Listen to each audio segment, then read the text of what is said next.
नमस्कार। 2014 से पहले सीबीआई को कई बार बंद पिंजरे का तोता भी कहा गया और सुप्रीम कोर्ट ने कई बार सीबीआई को डांटा भी, फटकारा भी। लेकिन आज हालत यह है कि ईडी, जिसने सीबीआई से भी ज्यादा बदनामी मोल ले ली है और सीबीआई को बदनामी के मामले में पीछे छोड़ दिया है। देश की सबसे ताकतवर एजेंसी, जिसको अब माना जाता है इन्फोर्समेंट डायरेक्टरेट यानी ईडी, जिस पर सुप्रीम कोर्ट तक ने यह कहा कि आप बदमाशों की तरह काम नहीं कर सकते, कानून के दायरे में रहकर काम कीजिए। जो सुप्रीम कोर्ट ने कहा है, और ये गुस्से में नहीं कहा, ये उन हजारों लोगों की तरफ इशारा था जो ईडी के केस में सालों से जेलों में बंद हैं, जेलों में सड़ रहे हैं, लेकिन बाद में वो निर्दोष निकलते हैं। आंकड़े बोलते हैं कि ईडी का काम कम और शोशाबाजी ज्यादा है, जिसको लेकर सुप्रीम कोर्ट कई बार ईडी को खरी खोटी सुना चुका है। ये पहली बार नहीं है। नवंबर 2023 में कहा था कि ईडी की आरोप साबित करने की जो दर है वो बहुत खराब है। इतनी सी टिप्पणी बहुत होती है जलील होने के लिए। सुप्रीम कोर्ट ने कहा कि किसी को अनिश्चित काल तक विचाराधीन बंदी नहीं रख सकते। इसके अलावा अगस्त 2024 में भी ये कहा था कि 10 सालों में ईडी ने 5000 केस दर्ज किए, इनमें से सिर्फ 40 में आरोप सिद्ध हुए।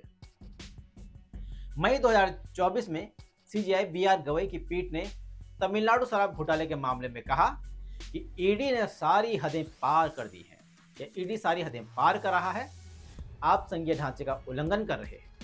लेकिन ईडी को अब तक कोई फर्क नहीं पड़ा, इसलिए फिर से डांट खाई है ईडी ने सुप्रीम कोर्ट से। दरअसल सुप्रीम कोर्ट ने जो 2022 का जो मामला था, तो अपने उस फैसले पर पुनर्विचार याचिकाओं के लिए आया था, जिसमें यह कहा गया था कि prevention of money laundering act PMLA, इसके तहत ईडी की गिरफ्तारी, तलाशी और जब्ती की जो शक्तियां हैं वो बरकरार रखा गया है, इस पर पुनर्विचार किया जाए। इस फैसले के खिलाफ कई याचिकाएं दाखिल हुई। दलील ये दी गई कि इन शक्तियों का दुरुपयोग हो रहा है, खासतौर पर विपक्ष शासित राज्यों और राजनीतिक विरोधियों के खिलाफ ईडी का इस्तेमाल किया जा रहा है। मोदी सरकार में ईडी को ये ताकत कहां और कैसे मिली, जरा ये बता दे। और ये ताकत है क्या? ये था साल 2018, जिसमें एक ऐसा कानूनी मोड़ आया जिसने ईडी को अभूतपूर्व ताकत दे दी। दरअसल इस साल prevention of money laundering act, जिसे हम पीएमएलए कहते हैं, ये 2002 में बना था और 2005 में लागू हुआ था। 2012 में इसमें संशोधन कर बैंकों को भी जोड़ा गया, म्यूचुअल फंड्स को भी जोड़ा गया और बीमा कंपनियों को भी इसके दायरे में शामिल किया गया, ताकि ये कोई गड़बड़ी ना करे। लेकिन फिर उसके बाद 2014 में जब मोदी सरकार बनी, उसके बाद असली खेल बदला 2018 के संशोधन में। इस संशोधन में धारा 45 को बदलकर उसमें जमानत पाना लगभग नामुमकिन कर दिया। पहली शर्त क्या थी कि पीएमएलए के तहत सभी अपराध गैर जमानती होंगे, माने जाएंगे, यानी सीधे गिरफ्तारी हो सकती है, और जो अग्रिम जमानत है, एंटीसिपेटरी बेल, उसका कोई प्रावधान नहीं है। दूसरी और सबसे कठोर शर्त, अगर किसी को गिरफ्तार किया जाता है तो ये आरोपी की जिम्मेदारी होगी, जो अदालत में साबित करे कि आरोप बेबुनियाद है, वो निर्दोष है। समझ रहे हैं ना? यानी अब ईडी को दोष साबित नहीं करना है, बल्कि आरोपी को अपनी निर्दोषता साबित करनी होगी। यानी अगर मैंने आपको चोर कहकर जेल में डाल दिया, तो आपको जेल से ही साबित करना होगा कि आप चोर नहीं है। सोचिए कितना मुश्किल है। यही वजह है कि 2018 का इस संशोधन ईडी के लिए एक तरह से कानूनी वरदान बन गया। अब एजेंसी के पास न केवल गिरफ्तारी का खुला अधिकार था, बल्कि मुकदमे का बोझ भी आरोपियों के कंधों पर डाल दिया गया। नतीजा क्या हुआ? नतीजा आपने देखा, केजरीवाल बड़ी मुश्किल से छूटे, मनीष सिसोदिया, संजय सिंह, सब के सब एक एक साल तक लगभग जेल में रहे। और ऐसे बहुत सारे हैं, ये तो सिर्फ नेता हैं इसलिए लाइमलाइट में, ऐसे बहुत से लोग। और जब ये अधिकार, ये कानूनी वरदान ईडी को मिला, तो ईडी ने एक के बाद एक बड़े एक्शन शुरू कर दिए, जिसको लेकर एक बार संसद में पूछा गया और जिसका जवाब था कि वित्त राज्य मंत्री जो पंकज चौधरी ने राज्यसभा में बताया था कि सांसदों, विधायकों सहित नेताओं पर ईडी के दर्ज मामलों में दोष साबित होने की दर बेहद कम है। ये खुद सरकार कह रही है। उन्होंने बताया कि पिछले 10 साल में ईडी ने 193 नेताओं पर केस दर्ज किए, जिनमें सिर्फ दो साबित हो सके। हालांकि इस दौरान किसी को भी निर्दोष करार नहीं दिया गया है, लेकिन 10 सालों में सिर्फ 2 केस साबित हुए। अगस्त 2024 में कोर्ट में यह भी बताया गया था कि पिछले 10 सालों में ईडी ने 5000 जो केस हैं वो दर्ज किए। इनमें से सिर्फ 40 में दोष साबित हुआ, यानी कि 1% से भी कम सफलता। नेताओं के केस तो और भी मजेदार हैं। 193 केस, लेकिन सजा सिर्फ 2 में, जिसको लेकर जस्टिस भुइयां ने सीधा सवाल लगा है कि अगर 5-6 साल जेल में रखने के बाद कोई बरी हो जाए तो जिम्मेदारी कौन लेगा। इसका प्रावधान होना चाहिए कि अगर किसी निर्दोष को हम जेल में डालते हैं तो उसकी जिम्मेदारी होनी चाहिए, उसको मुआवजा मिलना चाहिए, या कुछ ऐसा प्रावधान होना चाहिए कि उसके जो 5-6 साल है उनकी भरपाई हो। तो सुप्रीम कोर्ट का सवाल भी सही है कि जिम्मेदारी कौन लेगा, ये बात भी सही है। केंद्र सरकार और ईडी की ओर से पेश हुए जो अतिरिक्त सॉलिसिटर जनरल थे सीवी राजू, उन्होंने सफाई अलग से दी। इन सारे मामलों पे नहीं कहा कि दोष कम है। उन्होंने कहा कि प्रभावशाली बदमाश कानूनी प्रक्रिया का गलत इस्तेमाल करते हैं, बार बार आवेदन डालकर जांच में देरी करते हैं। लेकिन कोर्ट का मूड साफ था, सफाई से ज्यादा जरूरी था जवाबदेही। और उनका जो ये सफाई है ना, इसे समझ नहीं आता। इसलिए समझ नहीं आता कि भाई ठीक है, किसी प्रभावशाली ने बार बार केस की जो जांच है वो अड़चन डाली उसमें और लटकाया। लेकिन अब आप सोचो, 10 साल तक वो आदमी लटका रहा है, आप सिर्फ 2 को साबित कर रहे हैं। आखिर सवाल तो आप पे ही है ना कि आप अपना काम ठीक से नहीं कर पा रहे हैं, या फिर आपने किसी ऐसे आदमी को जेल में बंद किया है जिसके खिलाफ सबूत आपके पास कम है, या कुछ नहीं है, या किसी के कहने पर डाला है, जिस तरह के ईडी पर आरोप लगते हैं। तो ऐसे में सवाल उठाना लाजमी है, और ये सफाई नहीं हो सकती कि कोई प्रभावशाली व्यक्ति जांच में अड़चन डाल रहा है, इसलिए हमने उसको 10 साल तक जेल में बंद रखा।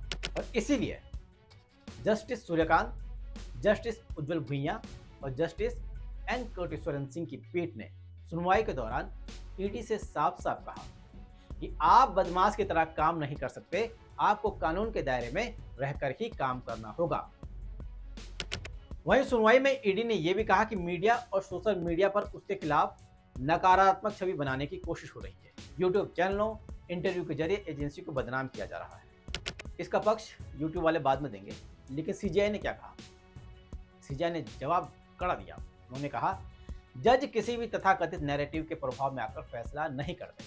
यूट्यूब वाले चाहे कितना भी बना ले, टीवी वाले कितना भी चला लें, जैसे सुशांत सिंह केस में हुआ था, सबने रिया चक्रवर्ती को दोषी बता दिया था, बहुत कुछ कहा, लेकिन कोर्ट ने इस नैरेटिव में कोई फैसला नहीं किया। और यहाँ पर भी सुप्रीम कोर्ट ने कहा कि जो कोर्ट है किसी नैरेटिव में के आधार पर फैसला नहीं लेता, वो सिर्फ सबूतों के आधार पर, कानून के आधार पर ही फैसला लेता है। और इसीलिए सीजीआई का जवाब भी सही था कि जज किसी तथाकथित नैरेटिव के प्रभाव में आकर फैसला नहीं करते, यानी अदालत केवल सबूत और कानून के आधार पर ही निर्णय लेगी। ये यूट्यूब चैनल और ये टीवी के आधार पर नहीं लेगी। ईडी की कार्यशैली पर अभी से सवाल नहीं उठ रहे हैं, ये लंबे समय से उठ रहे हैं, और विपक्ष तो चलो साथ ही है। विपक्ष ने एक से बढ़कर एक सवाल उठाए हैं। आरोप है कि एजेंसी का इस्तेमाल राजनीतिक बदले के लिए किया जाता है, खासतौर पर जब चुनाव होते हैं तब। चुनावी सालों में तो विपक्षी नेताओं और कारोबारियों के घरानों पर छापेमारी बढ़ जाती है। आरोप तो यहां तक लगे कि सरकार विपक्षी नेताओं पर दबाव बनाने और उन्हें अपने पाले में लाने के लिए ईडी का इस्तेमाल करती है। अब इस बात को साबित कैसे करेंगे? इस बात को साबित करते हैं हम आंकड़ों के जरिए। आंकड़े बताते हैं आपको, बड़े दिलचस्प हैं। 10-10 सालों के बताते हैं। 2004 जब कांग्रेस की सत्ता आई थी, यूपी 1, 2004 से 2014 तक ईडी ने 26 नेताओं से पूछताछ की, जिनमें 54% विपक्ष के थे। लेकिन 2014 से 2022 में 115 में से 95% विपक्षी नेता निशाने पर रहे। 2024 के लोकसभा चुनाव में बड़े जो दर्जनों नेता थे, जिन पर पहले से भ्रष्टाचार के गंभीर आरोप लगे थे, वो ईडी का शिकंजा कसने के बाद बीजेपी में शामिल हो गए। पैटर्न आप देखिए, पैटर्न साफ है।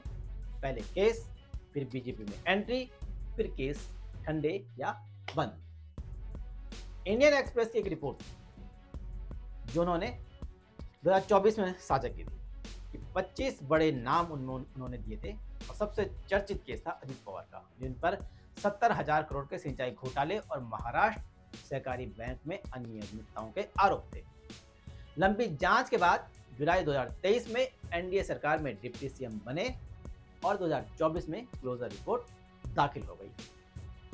ऐसा ही पश्चिम बंगाल के शुभेंदु अधिकारी, जो नारद स्टिंग ऑफिस में फंसे थे, असम के सीएम हिमंता बिस्वा शर्मा शारदा चिटफंड में फंसे थे, महाराष्ट्र के अशोक चौहान आदर्श सोसाइटी घोटाला, प्रफुल्ल पटेल एयर इंडिया सौदा, संजय सेठ, छगन भुजबल, प्रताप सरनाइक, रनिंदर सिंह, नवीन जिंदल, मधु कोड़ा की पत्नी जो गीता कोड़ा है, ये तमाम नेता हैं जिन पर इस तरह के आरोप थे, तमाम घोटालों में फंसे थे, लेकिन ईडी का शिकंजा कसने के बाद ये नेता बीजेपी में आए। नतीजा क्या हुआ? इनमें से 20 नेताओं की जांच ठंडी पड़ गई, 3 के केस बंद हो गए, बाकी फिलहाल ढील चल रही है, उनमें हीला हवाली चल रही है, वो भी एक न एक दिन अगर ये नेता ठीक रहे तो वो भी बंद हो जाएंगे। अकेले महाराष्ट्र की बात करें, महाराष्ट्र से 12 नेता 2022 के बाद बीजेपी में आए, जिनमें से कई लोकसभा चुनाव से ठीक पहले शामिल हुए। ऐसा नहीं है कि सिर्फ बीजेपी पर ही इस तरह के आरोप लगे हैं। कांग्रेस सरकार के वक्त भी जांच एजेंसियों के दुरुपयोग के मामले सामने आए थे, उस समय खासकर सीबीआई निशाने पर रहती थी। 2009 में कांग्रेस के नेतृत्व वाले यूपीए सरकार के वक्त जो सीबीआई ने बीएसपी के मायावती और समाजवादी पार्टी के मुलायम सिंह यादव के खिलाफ भ्रष्टाचार के मामलों में अपना रुख तब बदला जब उन्होंने यूपीए को अपना समर्थन दिया। तो कह सकते हैं कि पहले सीबीआई ऐसा काम करती थी, नेताओं को शिकंजा कसती थी और फिर वो पार्टी में आ जाते थे, समर्थन देते थे। तो दोनों ही पार्टियां, दोनों ही सरकारों, दोनों ही गठबंधन एक ही तरह का पैटर्न है। कह सकते हैं हमाम में सब नंगे हैं। चलिए, ये पुरानी बात हुई, अब आते हैं मौजूदा टॉपिक पर। इस मामले में सरकार का कहना है कि ईडी ने मनी लॉन्ड्रिंग और आर्थिक अपराधों के खिलाफ अभूतपूर्व कार्रवाई की है। बरामदगी के आंकड़े और बड़ी धनराशि की वापसी इसका सबूत है। लेकिन सुप्रीम कोर्ट का सवाल यही है कि क्या इन कार्रवाइयों से असल में न्याय हो रहा है? सवाल यह भी है कि क्या न्याय केवल गिरफ्तारी और बरामदगी तक सीमित है या असली कसौटी दोष सिद्धि है और निष्पक्षता है। बहरहाल ईडी पर जो सवाल लगातार खड़े हो रहे हैं, उसने ईडी को लेकर बड़ा सवाल खड़ा किया है कि ईडी की इज्जत अब लोग नहीं कर रहे हैं। लोगों में ईडी को लेकर इज्जत का भाव नहीं, डर का भाव बैठ गया है। नमस्कार।